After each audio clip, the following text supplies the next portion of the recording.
Halo Sobat Patriotisme, kali ini kami kelompok 3 diminta untuk mengerjakan ujian akhir semester mata kuliah pendidikan patriotisme. Mata kuliah ini dibimbing oleh Bapak Edi Wahyudi, SH.MSI.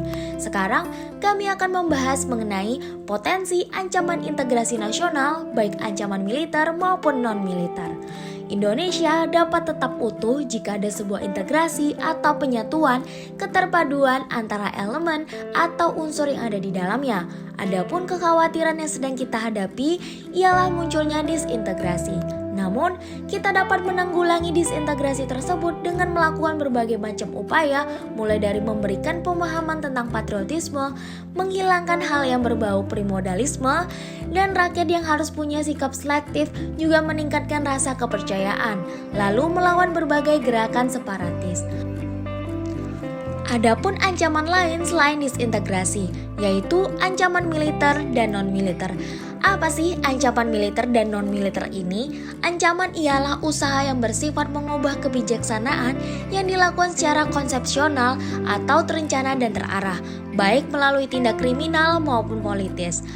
Ancaman sendiri dapat datang dari luar yang dinilai dapat membahayakan kedaulatan dan keutuhan wilayah suatu negara, serta juga dapat berbahaya bagi keselamatan bangsa dan warga negara. Secara garis besar, dapat disimpulkan bahwa ancaman militer adalah suatu ancaman yang menggunakan kekuatan bersenjata yang terorganisasi dan dinilai mempunyai kemampuan yang dapat membahayakan kedaulatan dan keutuhan wilayah suatu negara, serta membahayakan keselamatan warga negara dan segenap bangsa.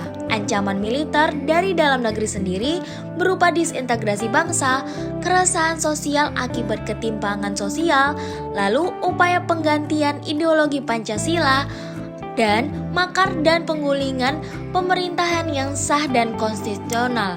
Adapun ancaman militer dari luar negeri berupa yang pertama, pelanggaran batas negara yang dilakukan oleh negara lain. Yang kedua, pemberontakan senjata yang dilakukan oleh negara lain. Dan adapun aksi teror yang dilakukan oleh terorisme internasional. Selanjutnya, ancaman non-militer. Ancaman non-militer adalah sesuatu ancaman yang tidak menggunakan kekuatan senjata. Namun jika dibiarkan akan membahayakan kedaulatan dan keutuhan wilayah suatu negara. Selain itu juga dapat membahayakan keselamatan segenap bangsa. Komponen utama untuk menghadapi ancaman non-militer ini adalah lembaga pemerintahan di luar bidang pertahanan sesuai dengan bentuk dan sifat ancaman yang dihadapi, dengan didukung oleh unsur-unsur lain dari kekuatan bangsa. Berikut ada beberapa contoh ancaman yang berbentuk non-militer. Yang pertama, perdagangan dan penyalahgunaan narkoba. Adapun kegiatan imigrasi gelap atau ilegal. Selanjutnya, kegiatan penangkapan ikan di laut secara ilegal. Lalu banyaknya tindakan korupsi, kolusi, dan nepotisme atau dikenal juga dengan KKN. Dan berbagai penyeludupan baik ke dalam maupun ke luar negeri. Lalu kemiskinan, kebodohan, dan lain sebagainya.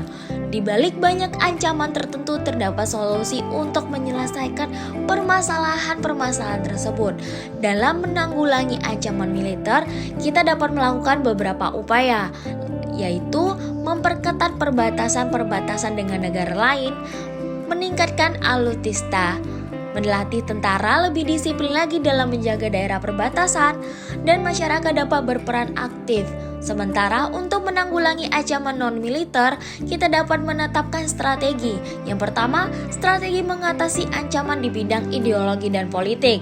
Kita dapat melakukan mengembangkan demokrasi politik, mengaktifkan masyarakat sipil dalam arena politik, mengadakan reformasi lembaga-lembaga politik agar menjalankan fungsi dan perannya secara baik dan benar, memperkuat kepercayaan rakyat dengan menegakkan pemerintahan yang bersih dan berwibawa, menegakkan supremasi hukum, memperkuat posisi Indonesia dalam kancah politik internasional. Adapun strategi dalam mengatasi ancaman di bidang ekonomi, yaitu sistem ekonomi dikembangkan untuk memperkuat produksi domestik untuk pasar dalam negeri sehingga memperkuat perekonomian rakyat. Pertanian dijadikan prioritas utama karena mayoritas pendudukan Indonesia bermata pencarian sebagai petani. Lalu diadakan perekonomian yang berorientasi pada kesejahteraan rakyat. dan tidak bergantung pada badan-badan multilateral seperti IMF, Bank Dunia, dan WTO. Lalu mempererat kerjasama dengan sesama negara berkembang untuk bersama-sama menghadapi kepentingan negara maju. Dan yang terakhir, kita dapat menetapkan strategi mengatasi ancaman di bidang sosial budaya dalam menghadapi pengaruh dari luar yang dapat membahayakan kelangsungan hidup sosial budaya. Bangsa Indonesia berusaha memelihara keseimbangan dan keselarasan fundamental, yaitu keseimbangan antara manusia dengan alam semesta, manusia dengan masyarakat, manusia dengan Tuhan, keseimbangan kemajuan lahir dan kesejahteraan batin. Kesadaran akan perlunya keseimbangan dan keserasian melahirkan toleransi yang tinggi, sehingga kita dapat menjadi bangsa yang berbineka dan bertekad untuk selalu hidup bersatu. Demikian pemaparan ujian akhir semester dari kelompok 3. Terima kasih telah menonton ujian akhir semester kami. Sampai jumpa di video selanjutnya.